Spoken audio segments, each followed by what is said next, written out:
তাদের কথা আজকে হাজার হাজার পশু কুরবানি করবে কুরবানির দিন, হাজার হাজার গরু, খাসি, হাজার হাজার উট, দুম্বা, এইসব কুরবানি করার মাধ্যমে তারা যে একটা আমল করার কথা বলতেছে, বরং এটা হলো নির্মমতা, নৃশংসতা, এটা হলো হত্যাযোগ্য। এত পশুকে তারা হত্যা করে ফেলতেছে।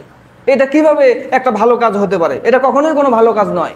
অনেক মানুষ যারা আজকে কুরবানি সম্পর্কে নানান রকম প্রশ্ন করে যে কুরবানি মানুষ করে, মুসলমানরা করে, কিন্তু এভাবে তো করার দরকার নাই। তাদের কথা আজকে হাজার হাজার পশু কুরবানি করবে কুরবানির দিন, হাজার হাজার গরু, খাসি, হাজার হাজার উট, দুম্বা, এইসব কুরবানি করার মাধ্যমে তারা যে একটা আমল করার কথা বলতেছে, বরং এটা হলো নির্মমতা, নৃশংসতা, এটা হলো হত্যাযোগ্য। এত পশুকে তারা হত্যা করে ফেলতেছে। এটা কিভাবে একটা ভালো কাজ হতে পারে? এটা কখনোই কোনো ভালো কাজ নয়। এটা তাদের দাবি, এবং তাদের দাবি হলো এটা কখনোই ভালো কাজ হতে পারে না। কেন ভালো কাজ হতে পারে না? কেননা হাজার হাজার পশুকে তারা জবাই করে ফেলতেছে, তারা হত্যা করে ফেলতেছে। এটা কিভাবে ভালো কাজ হয়? এটা তাদের প্রশ্ন। সম্মানিত উপস্থিতি, আসলে আমাদের চোখ থাকতেও আমরা দেখি না। গত কয়েকদিন আগে ফিলিস্তিনিদের উপরে আক্রমণ করা হচ্ছে, আপনারা জানেন। কয়েকদিন আগে ফিলিস্তিনের একটা জায়গা, রাফা নামক একটা জায়গা, সেই রাফাতে আক্রমণ করা হয়েছে এবং নির্মমভাবে আক্রমণ করতেছে। আজকে ইসরায়েলিরা ফিলিস্তিনবাসীদের উপরে আক্রমণ করতেছে। কিভাবে আক্রমণ করতেছে? বোমা মারতেছে, এবং একটা শিশুকে এমনভাবে বোমা মেরেছে, বোমা মারার মাধ্যমে, আঘাত করার মাধ্যমে শিশুটির মাথাটা গলা থেকে আলাদা হয়ে গেছে। শিশুটার মাথাটা নাই, শিশুটার শুধু আছে বডিটা, এই নিচের অংশটা, 2 হাত 2 পা সবই আছে, কিন্তু মাথাটা নাই, গলা থেকে আলাদা।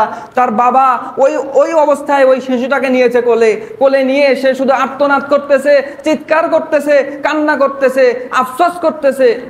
তো সে এত কষ্ট পাচ্ছে কেন? তার সন্তানকে হারিয়েছে। আর আজকে আমরা প্রশ্ন করি, কুরবানির দিন হাজার হাজার পশুকে হত্যা করা হচ্ছে, এটা কিভাবে ভালো কাজ হতে পারে? আপনাদের কি চোখ নাই? আপনারা দেখেন না কিভাবে একজন শিশুকে হত্যা করা হচ্ছে, কিভাবে হাজার হাজার হাসপাতালে বোমা মেরে হাসপাতাল উড়িয়ে দেওয়া হচ্ছে? সেখানে একজন প্রেগনেন্ট মা, যার পেটের মধ্যে একটা সন্তান রয়েছে, সেই সন্তান সহ মা মৃত্যুবরণ করতেছে।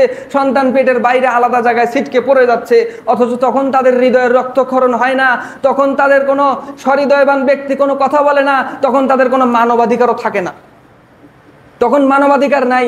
যত মানবাধিকার সব মুসলিমদের উপর। তারা একটা গরু জবাই করলেও নাকি দোষ, তারা একটা খাসি জবাই করলেও সেটাও নাকি তখন নির্মমতা হয়ে যায়, সেটাও হত্যাযোগ্য হয়ে যায়। আর তারা যখন শিশুদের উপরে মানবতার স্টিম রোলার চালায়, যখন তারা শিশুদেরকে হত্যা করে, কোনো দিক দেখে না, তখন কোনো কথা নাই।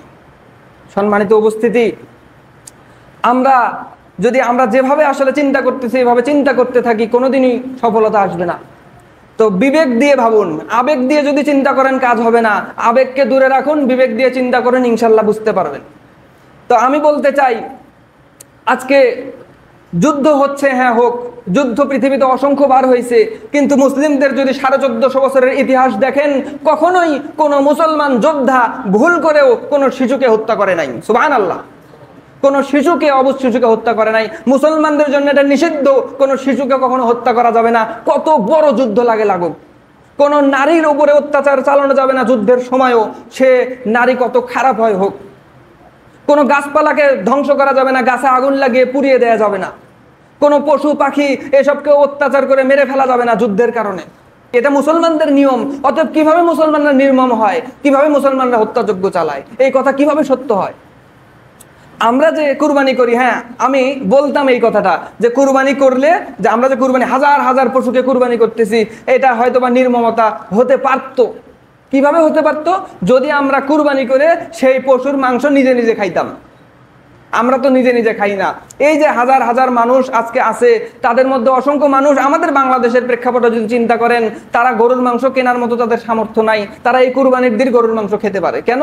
কারণ তার আত্মীয়, একজন নিকট আত্মীয় কুরবানি দিয়েছে, সেই ওসিলায় সে গরুর মাংস পায়, 2 কেজি 3 কেজি যেটাই পাক না কেন, এই যে গরুর মাংসটা পেলো, সে সেদিন খেতে পারতেছে। যদি কুরবানি দিয়ে আমি আমার গরুর মাংস একাই খেতাম, তাহলে এটা সঠিক হতো না। তো সম্মানিত উপস্থিতি, 3 ভাগ আমরা করি, ঠিক আছে, এর বেশিও আপনি মানুষদেরকে দিয়ে দিতে পারবেন, এবং এ কারণেই এটা কুরবানি, এ কারণেই এটা কুরবানি, কারণ আপনি মানুষদেরকে দিচ্ছেন, যারা অভাবী আছে, যারা গরিব আছে, তাদেরকে দিয়ে দিবেন। আপনার মাংস থাকে থাকুক, না থাকেই নাই, ঈদের দিন খাইলেন, এরপরে গরুর মাংস কিনে খাবেন, আপনার তো টাকা আছে, আপনি পরে কিনে খাবেন বাজার থেকে। কিন্তু যেই লোকটার গরুর মাংস কেনার সামর্থ্য নাই, খাসির মাংস কেনার সামর্থ্য নাই, তাকে দিয়ে দিবেন। দেন, আপনি হয়তো ভাবতেছেন আমার ভাগের মাংস 1 কেজি চলে গেল, এটা কেমন হলো? না, এমনটা ভাববেন না। আপনার জাগারও 5 কেজি, সব তো বসে নাই, সব তো হচ্ছে, সবের তো কমতি নাই, ইনশাল্লাহ আল্লাহ তাআলা সওয়াব দিয়ে দিবেন। তো মুসলিমরা এখানে উদারতার পরিচয় দিচ্ছে, কেননা 60,000, 70,000, 1 লাখ, 2 লাখ টাকা দিয়ে কুরবানি দিয়ে সে মানুষকে খাওয়াচ্ছে। সুবহানাল্লাহ, সে মানুষকে এটা বিতরণ করে দিচ্ছে। তার মানে বোঝা যাচ্ছে তার কি, তার মনটা আরো বড়। অতএব আমরা কুরবানি দিয়ে হত্যাযজ্ঞ চালাচ্ছি না, আমরা কুরবানি দিয়ে গরিব দুঃখীদেরকে, যারা কুরবানির মাংস খেতে পারে না, তাদেরকে খাওয়াচ্ছি। এবং এটা ইব্রাহিম আলাইহিস সালামের সুন্নাত আমরা পালন করতেছি।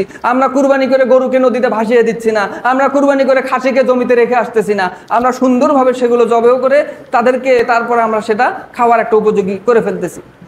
অতএব সম্মানিত উপস্থিতি, আমরা দোয়া করি আল্লাহ তাআলা ফিলিস্তিনবাসীদেরকে রক্ষা করুন, সবাই বলি আমিন। আল্লাহ তাআলা সেই ফিলিস্তিনের যারা কুরবানি করতেছে তাদের সন্তানদেরকে, তাদের স্ত্রীদেরকে, তাদের অবুঝ শিশুদেরকে, তাদেরকে এর ওসিলায় জান্নাতুল ফিরদাউস দান করুক, সবাই বলি আমিন।